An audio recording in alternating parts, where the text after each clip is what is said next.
Em primeiro lugar, educação. Bom dia, boa tarde, boa noite, dependendo de quando você estiver vendo esse episódio. Em segundo lugar, bem-vindo ao canal Preso na Língua. Eu sou o Fernando Morato, tentando me aproximar da poesia e ajudar as pessoas a se aproximarem da poesia em todas as formas que ela se apresentar. Um amigo meu gostava de fazer a piada de que do rap eu só gosto da melodia.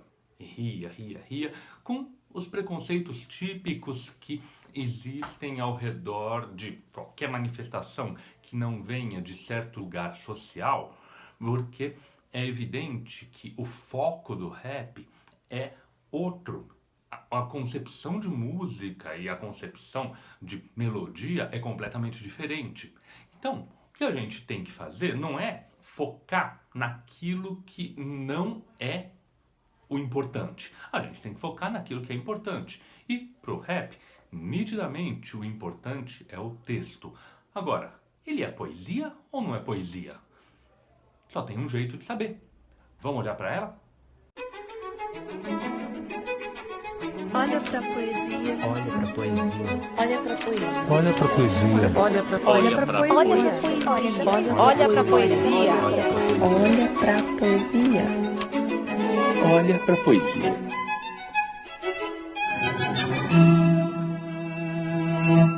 Então, há muita controvérsia a respeito de se o rap é poesia, não é poesia. A gente só tem uma saída, como eu já disse, olhar para o texto. Vamos olhar o que esse texto traz. Entendendo que é um texto que tem uma manifestação bem particular, porque ele já está 100% inserido num tipo de sociedade que não funciona exatamente do mesmo jeito que as sociedades letradas anteriores. Ele é, sem dúvida nenhuma, uma manifestação letrada, mas é uma manifestação letrada dentro da sociedade de consumo, dentro da cultura de massas. E por causa disso, o veículo através do qual o rap se apresenta é um veículo diferente dos veículos tradicionais.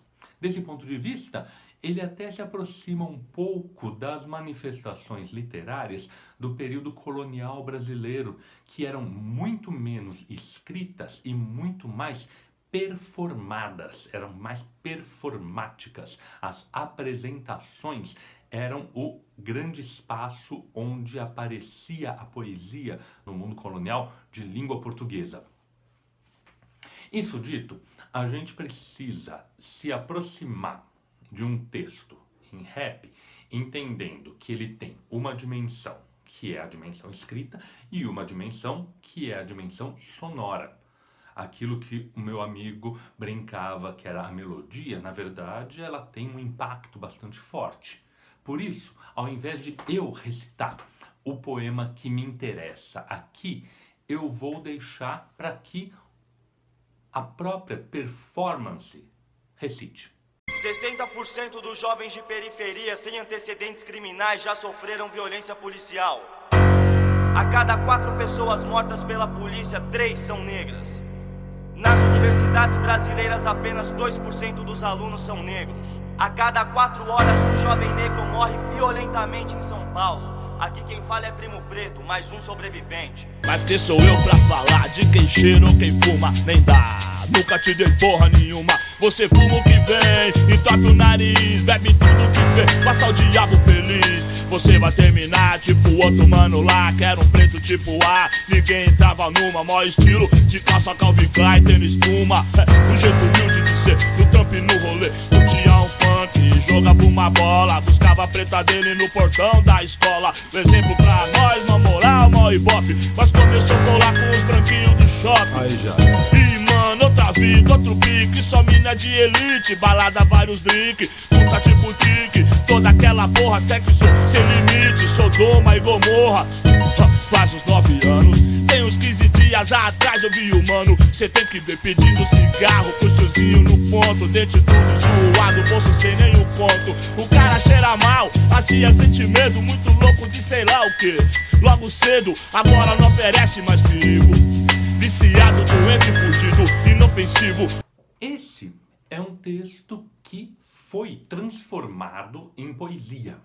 Ele foi transformado em livro, porque originalmente essa é uma faixa, como a legenda indicava, do disco Sobrevivendo no Inferno dos Racionais MCs. Esse disco foi transformado em livro e como livro ele entrou no vestibular da Unicamp como leitura obrigatória para a prova de literatura. Ou seja, ele recebeu a chancela oficial da academia de que sim, ele é poesia. Agora, como isso se sustenta? Vamos olhar. Eu preferi, ao invés de trazer o texto inteiro, porque sabe-se que as letras, sobretudo as dos Racionais, são muito longas e textos muito longos fogem da proposta desse quadro aqui do canal, Olha para a Poesia. Então, eu preferi reproduzir um pedaço da faixa, capítulo 4, versículo 3. Coloquei a introdução, que é bastante importante, porque ela contextualiza a questão do racismo, a questão da desqualificação social de pessoas de origem africana aqui no Brasil, através de números, e depois do dado nitidamente sociológico, do dado objetivo, aí vem a experiência pessoal. E essa experiência já começa desde o início através do ponto de vista 100% pessoal. Porque o eu que está recitando diz, mas quem sou eu para falar de quem cheira ou quem fuma? Ele está colocando a sua posição em relação à incapacidade de julgar os outros. E aí, ele se coloca, então, desse ponto de vista, reforçando a ideia de que cada um faz o que quer com a sua própria vida, cada um cheira ou bebe o que queira, fazendo uma alusão às saídas de alienação, de escapismo desse universo que é nitidamente anti-negro.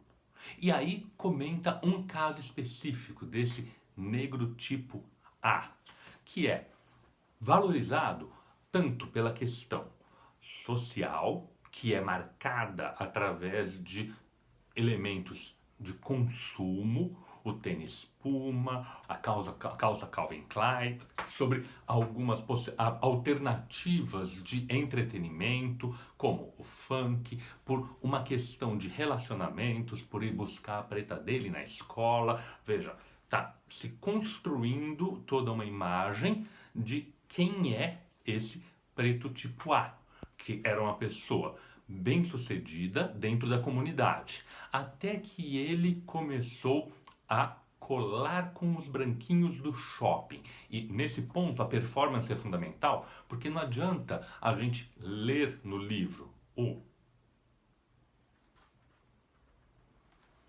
Aí Já Era, porque é muito diferente quando esse comentário vem através do grupo todo. A sonoridade diferente do Aí Já Era, esse comentário exterior, dá uma certa objetividade para o que a gente está ouvindo.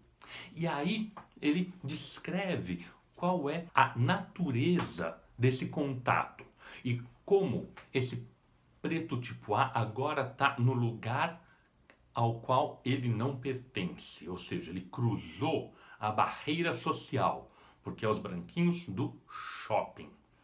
Nitidamente, ele está do lado de cá do rio Tietê, enquanto os branquinhos do shopping estão do lado de lá do rio Tietê.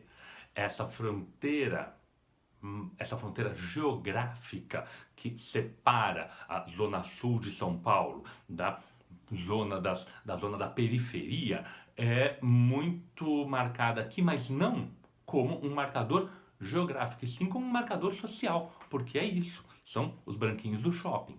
E aí, a mudança, veja que interessante, porque o que era o entretenimento do funk, o que era certo padrão de consumo, o que era principalmente um padrão moral, porque era buscar a preta dele no portão da escola, ou seja, uma garota que está estudando, que está tentando avançar socialmente através dos caminhos legais, dos caminhos ortodoxos, agora ele está nas festas com muita droga, com muita mulher, com muito sexo, sem limite.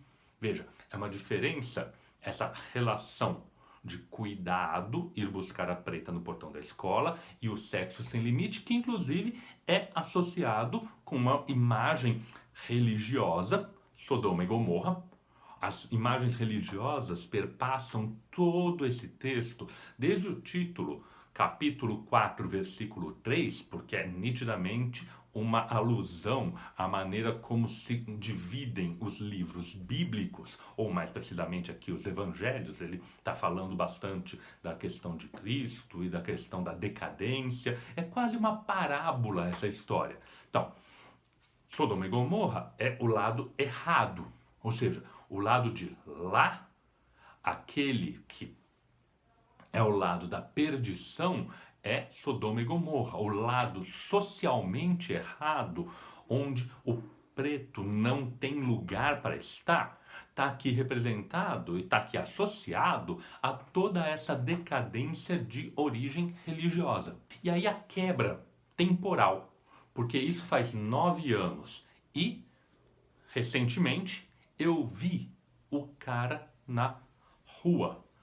E a descrição é impactante, dentes zoados, sem dinheiro, pedindo dinheiro no ponto. Veja, para os tiozinhos, ele cheira mal, as tias têm medo dele. Veja, ele era o preto tipo A, com marcas de padrão de consumo, com marcas de pertença social, e agora ele está numa conotação, ele está numa situação inferiorizada em relação ao que ele era socialmente.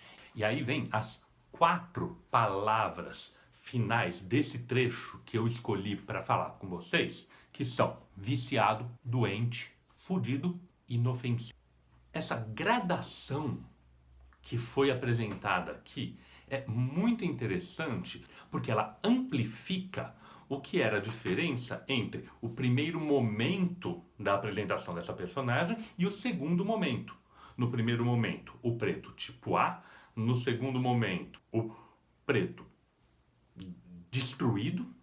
E essa gradação de palavras, terminando com o inofensivo, reforça qual que é a consequência do se aproximar desse universo ao qual o negro não pertence. Qual é o problema? Individual. E aí a gente volta para o princípio do texto, para o princípio desse fragmento que eu trouxe, que é o eu que fala individualmente, tentando se pôr neutro em relação a essa situação, para mostrar, veja o que acontece quando individualmente a gente tenta superar e ultrapassar esses limites que são socialmente impostos. Socialmente por quê? Porque tem a questão nítida dos branquinhos do shopping versus o preto tipo A, mas tem a introdução da música que eu fiz questão de colocar aqui, que é sobre a presença do negro na sociedade brasileira e a ausência do negro nos espaços de privilégio.